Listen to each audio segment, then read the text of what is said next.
Thank you sir. Very interesting. You are a civil engineer from which institute? Sir government Rewa engineering college Rewa MP. जी Riva. जी sir. Which year did you pass? 2019। 19. And since then? Sir इसके बाद sir 2019 से मैंने तैयारी करना शुरू किया।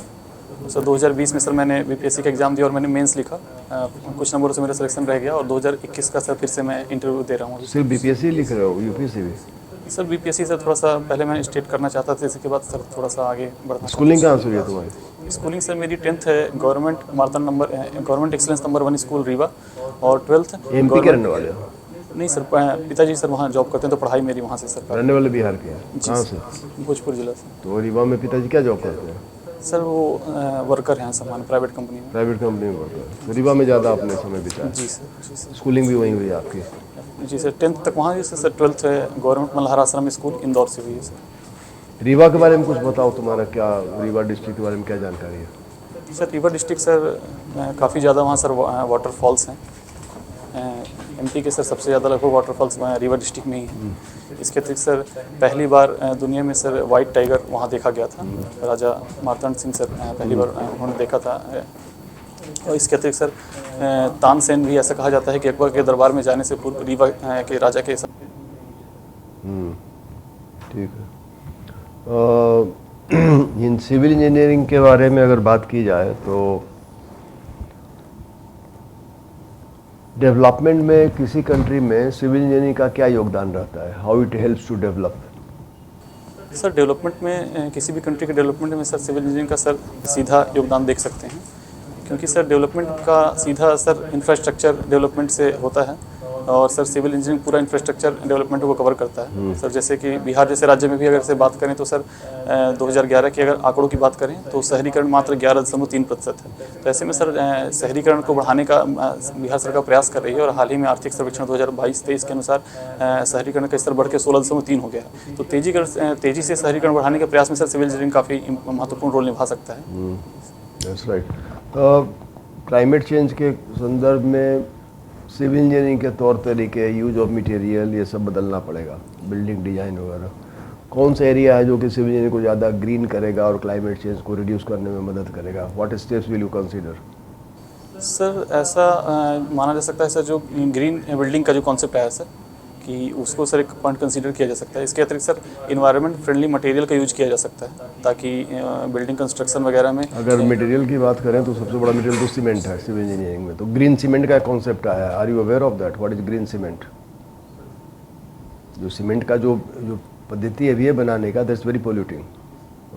तो उसमें ग्रीन सीमेंट के बारे में नहीं जानते हो? सुना है लेकिन डिटेल नहीं जानते हो। पढ़ लेना ग्रीन सीमेंट के बारे में।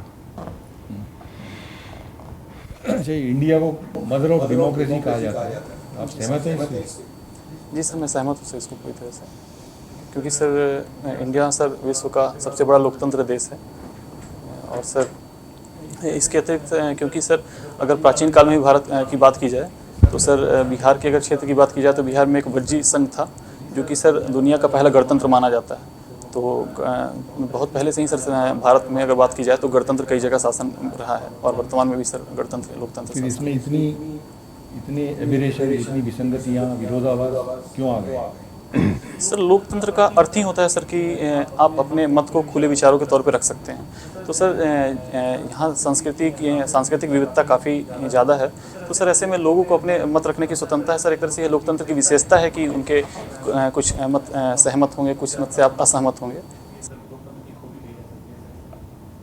नहीं, मत का विभिन्न मत होना वो तो ठीक है, लेकिन जो उसके फंक्शनिंग में जो विरोधाभास हैं, जिस वजह से डेमोक्रेसी फंक्शन नहीं कर पाती है, उसके कोई कारण हैं?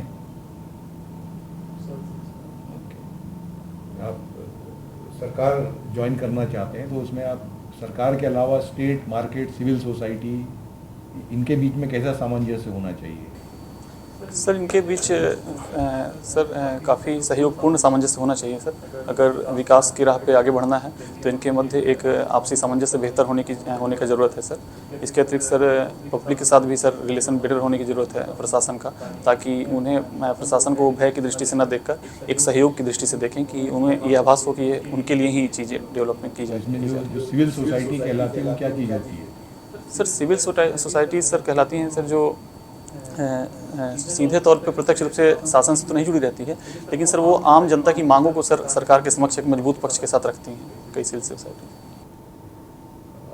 सिविल इंजीनियरिंग भी आपने पढ़ा है, तो उसमें जो गुणवत्ता की जो बात आती है, तो आपको कुछ जानकारी है कि जो जो जो सरकारी जितना निर्माण कार्य होता है उसमें गुणवत्ता किस तरह से सुनिश्चित करी जाती है? जो सड़कें बन रही हैं सर गुणवत्ता सर कई तरीके से चेक की जाती हैं सर, जैसे सीमेंट की गुणवत्ता या फिर ब्रिक्स वगैरह की गुणवत्ता।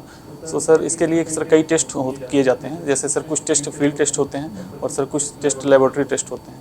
तो सर इन दोनों के उपयोग करके सर उनकी गुणवत्ता टेस्ट की जाती है मटेरियल्स की। तो आपका कभी अनुभव रहा है ऐसा कि इसमें इन्वॉल्व रहे किसी टेस्टिंग में किसी में?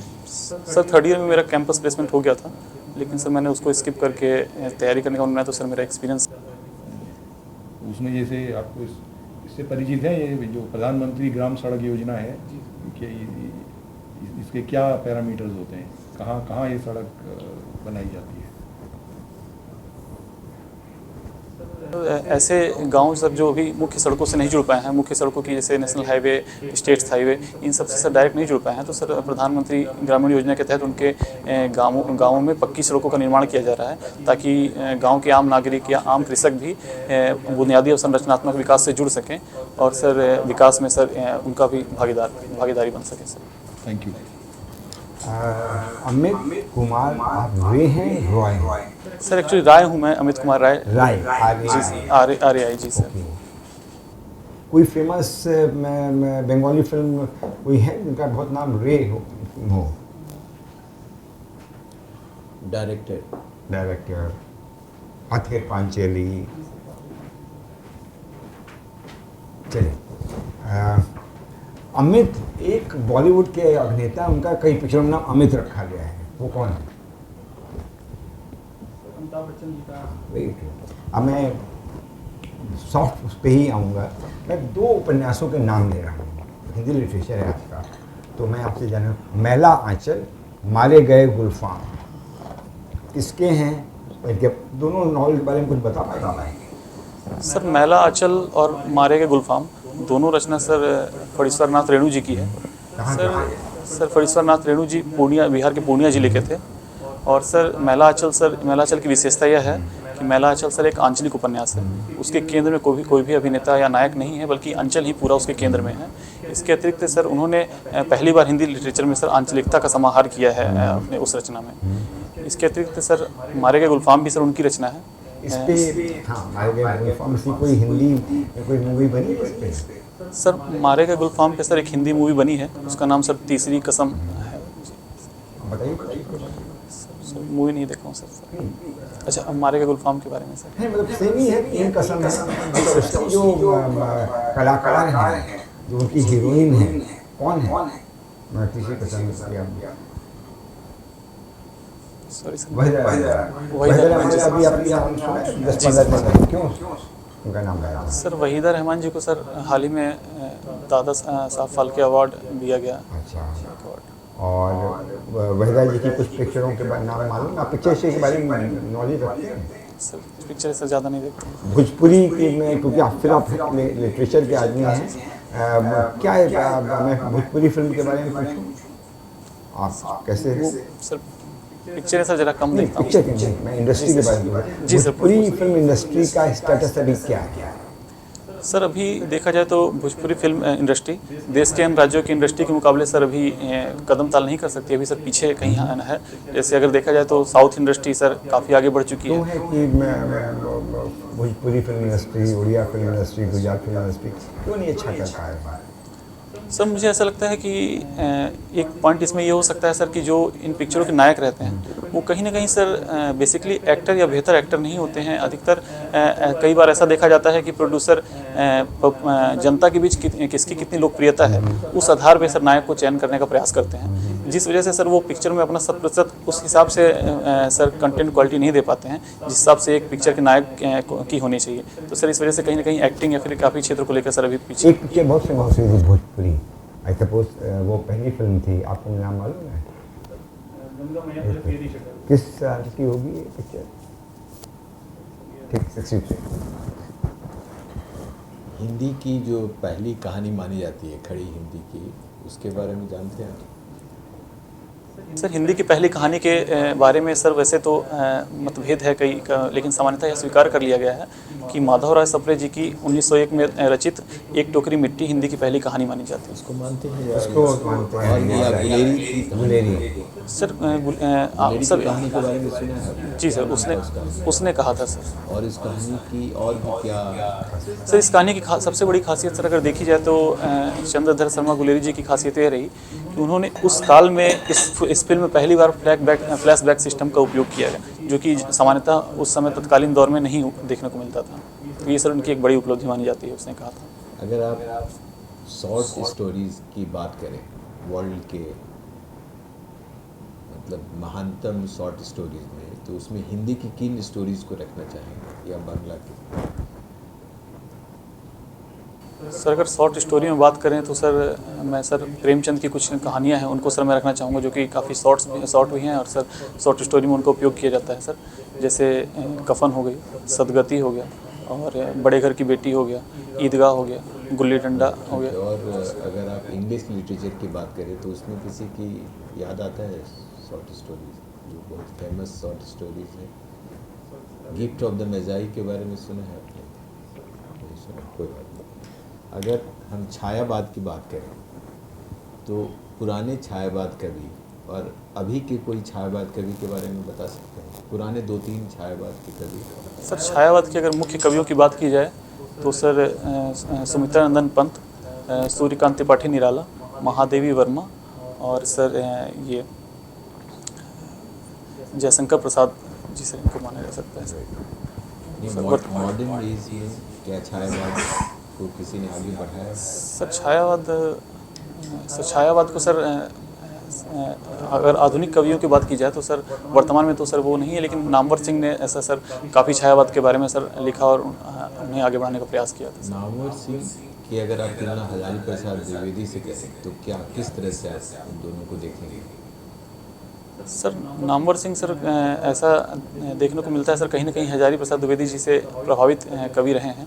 उनके बारे में उन्हें काफ़ी लिखा है। जैसे शुक्ल जी ने आक्षेप लगाया था कि छायावाद एक तरह से अमूर्त काव्य, उनको उतना महत्व नहीं दिया गया उनकी नज़र में, लेकिन सर उन्होंने ऐसा कहा जाता है, ऐसा आक्षेप लगाया जाता है कि स्वतंत्रता के सघन काल के दौर में छायावाद एक तरह से कटा हुआ काव्य कहा जाता है सर। लेकिन सर नामवर सिंह जी ने ऐसा साबित करने का उनको प्रयास किया कि भले ही छायावाद राष्ट्रीय स्वतंत्रता आंदोलन का रोज नामचा ना हो, लेकिन फिर भी उसने प्रतीकात्मक रूप से स्वतंत्रता के लिए कई कविताएं लिखी हैं, जिसके उदाहरण में सर राम की शक्ति पूजा या फिर कई दी जाती हैं सर। और बिहार के अगर किसी कवि का आप नाम लेना चाहें तो किसका नाम आपके जीभ पर पहली बार है? सर अगर बिहार के कवियों की बात करें तो सर सबसे पहले सर रामधारी सिंह दिनकर और सर फणीश्वर नाथ रेणु, बाबा नागार्जुन जी कुछ का फेमस कवि जिनका सर मैं नाम लेना चाहूँगा। बस एक चीज़ मैं इसको वो मतलब जब बात हम लोग कर रहे थे चंद्रधर शर्मा गुलेरी की, आपने चंद्रकांता एक सीरियल आता था आपके एज ग्रुप में आता था, उसका कुछ लिंक है गुलेरी जी से? जस्ट ऑफ बीट क्योंकि जो डायरेक्टर थी नीरजा शर्मा गुलेरी वो चंद्रकांत शर्मा की पोती थी। हॉबी क्या है तुम्हारी? सर मेरी हॉबी क्रिकेट खेलना और सर गाना गाना। क्रिकेट खेलना मतलब कि ऐसे ही खेलते हो क्या कहीं टीम वगैरह में?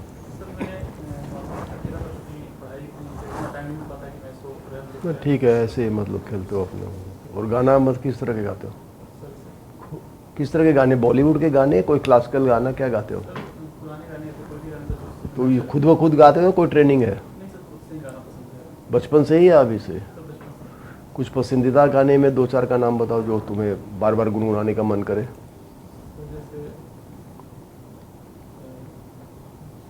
धीरे धीरे से मेरी ज़िंदगी में आना एक मुझे सर अच्छा लगता है गाना।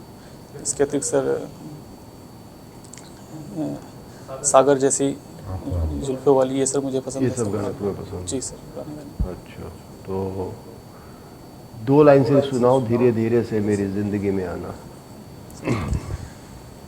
जब से तुझे देखा दिल को कहीं आराम नहीं, मेरे होठों पे तेरे सिवा कोई नाम नहीं, बन गया हूँ मैं तेरा दीवाना, धीरे धीरे से दिल को चुराना, धीरे धीरे से मेरी ज़िंदगी में आना, धीरे धीरे से दिल को चुराना। वाह, बेहतरीन। ये कुमार शानू का गाना है? जी सर।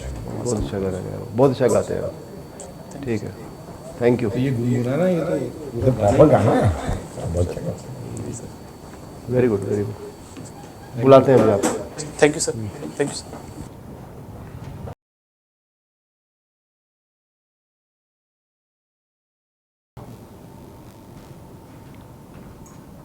बैठो।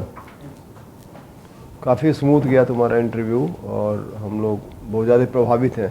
तुम्हारा पर्सनालिटी का प्रोजेक्शन बहुत ही अच्छा है। जो गुण होने चाहिए एक अच्छे कैंडिडेट में वो सब है तुम्हारे अंदर। कॉन्फिडेंस भी है, ह्यूमिलिटी भी है, इंगेजमेंट विद द मेंबर्स है, और नॉलेज का तो कहना ही नहीं है। जब तुम बोले कि गंगा मैया तो पैर ही चिढ़ाई, वो तुम्हारे पैदा होने के कई साल पहले की फिल्म है और जानते हो, तो इसका मतलब you have genuine interest in this. तो नॉलेज का ऐसा कोई लेवल नहीं है जिसमें तुम नहीं कर सकते हो बात। सिविल इंजीनियरिंग में कुछ चीज़ें नहीं बता पाए, ग्रीन सीमेंट क्या होता है, ये वो क्या होता है, लेकिन वो मेंबर पूछ भी नहीं पाएंगे, उसमें बहुत ज़्यादा गहराई में जाने की ज़रूरत नहीं। बट यस, सिविल इंजीनियरिंग का क्या योगदान है इस पर पढ़ा जा सकता है इंडिया में, वो तो पढ़ लेना तुम। और बाकी लोग क्या कहना चाहते हैं? नहीं, ऐसा कुछ ये कि मतलब आपका और क्या है इंटरेस्ट, और क्या है? सर क्रिकेट खेलना और गाना। नहीं ये तो हो गया, बट इसके अलावा क्या सोचा है कि लाइफ में और आगे करने का? सर लाइफ में आगे मैं सिंगिंग सीखने का सर सोचा हूँ कि उसको परस्यू करूँगा, गिटार वगैरह सीखना, और साथ में सर इसी को आगे कंटिन्यू करना चाहूँगा सर। और बाकी एकेडमिक में मतलब कविता उसमें रुचि नहीं है कि खुद कवि बनो या उसको परस्यू करो, ऐसा नहीं है?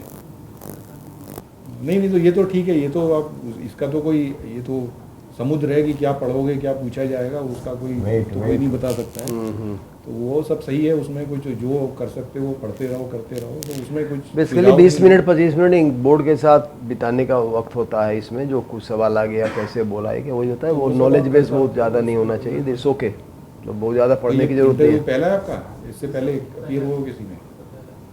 ठीक है। हमें जैसा सर ने कहा, इंटरव्यू बहुत अच्छा था।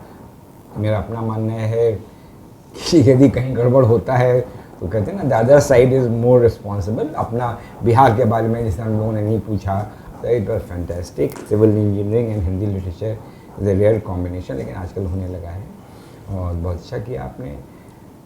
एक पर्सनल एडवाइस हो सकती है, nothing to do with this, कुछ तिवारी सर ने कहा, कुछ प्लान बी या कुछ है जरूर रखो दिमाग में, सिर्फ only I will this, because with are very dicey exams और you should crack it. God bless.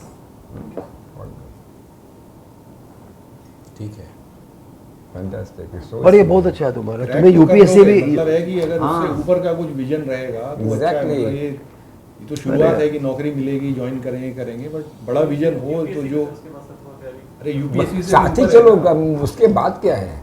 UPSC भी वो नहीं है ना लिमिट। Exactly. मतलब हम कह रहे हैं अगर जिसमें प्रतिभा है तो विजन उससे ऊपर होगा ना। Exactly. यूपीएससी तो एक सोच है कि यहाँ तक पहुँचो। क्या ईयर ऑफ बर्थ आपकी क्या है? वेरी हाँ, ठीक है। कुछ पूछना चाहते हो हम कब लोग से? इंटरव्यू है आपका? अपने सवाल कुछ पूछो कर। हाँ, वो बहुत अच्छा, हीरो माफी। Everything is perfect. उस अगर यूट्यूब में देखता हूँ तो सर ऐसा कहते हैं कि सिर्फ चेयरपर्सन को ग्रीट करना चाहिए और बाकी मेंबर को नहीं करना चाहिए, तो सर ऐसा कुछ इशू? ग्रिड अंदर घुसने के अंदर बाद? सर विश हाँ करना चलेगा।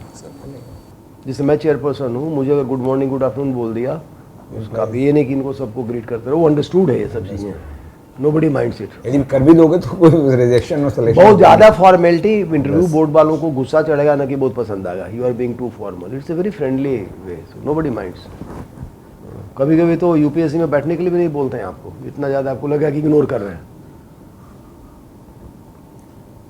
ठीक है, बट उसका कोई महत्व नहीं है ना। मतलब एक- नहीं है। एक- अब तुम बड़े जोश से अंदर आए, गुड मॉर्निंग सर, सब कुछ किया, हमने ध्यान से आपको देखा भी नहीं, बैठने के लिए भी नहीं बोल रहे, तो ये नहीं देखना कि Yeah, मतलब exactly, बोर्ड इज, जो हम- हाँ बोर्ड हमको बिल्कुल ठीक से ध्यान नहीं दे रहा, that is the way, senior लोग ऐसे बिहेव करेंगे। अभी हमें तो उससे कहाँ आपको पे? दिल्ली में ही है।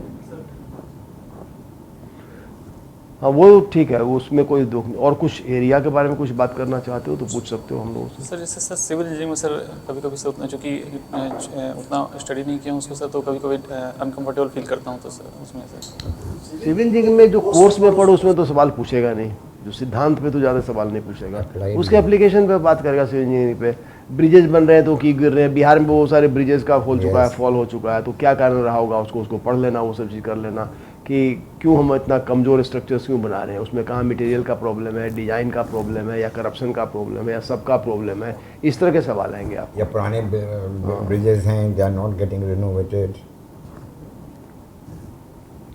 वो सब सिविल का ही पार्ट है।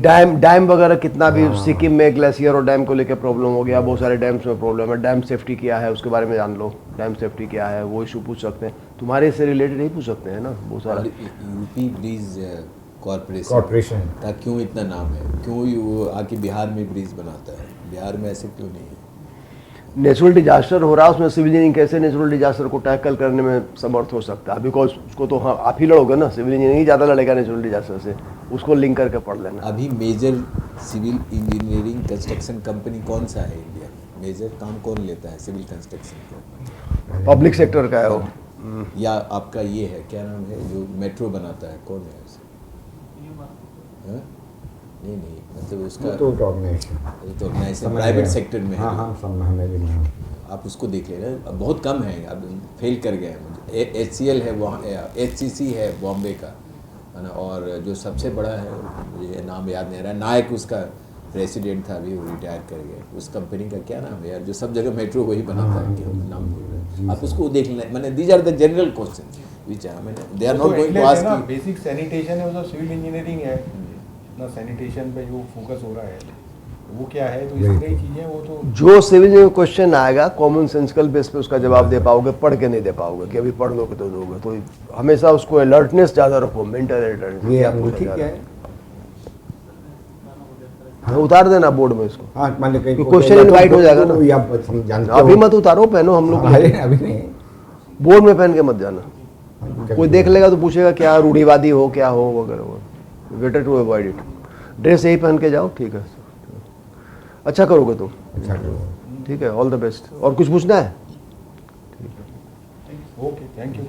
और रीवा के बारे में और एमपी के बारे में वहाँ रहे हो तो पूछेंगे, जहाँ एमपी में सुनेंगे नाम तो कूनो वाला भी पूछ लेंगे, और क्यों वहाँ पे जो चीता सब मर रहा है तो दिमाग में आ सकता है, हालांकि तुम उसके लिए रिस्पॉन्सिबल नहीं हो, लेकिन चूंकि एमपी के बसिंदे हो तो देखा ना उसके vote Kuno national Bihar park के गए, बहुत लोग रीवा में हैं। गए हैं कि नहीं गए हैं आप वहाँ पे वगैरह वगैरह, और क्यों डेथ हो रहा है उसका, ये पूछ सकते हैं आपसे। ये सवाल आप पढ़ के जाओ, कहीं पूछ लिया तो आपको फ़ायदा हो जाएगा। वो कहाँ से आया है, वो चीता कहाँ से आया था? हाँ ठीक है, और लेकिन उसमें आप ये कह सकते हो कि जितना उन लोगों ने कल्पना किया था डेथ रेट उससे कम है, हाँ वो आप बता सकते हो। जो भी हो तो, हाँ, तो उसके बारे में सारा चीज़ बना लेना अंदाज अपना। हाँ हाँ वो सब, वो उसको पढ़ लेना उसको।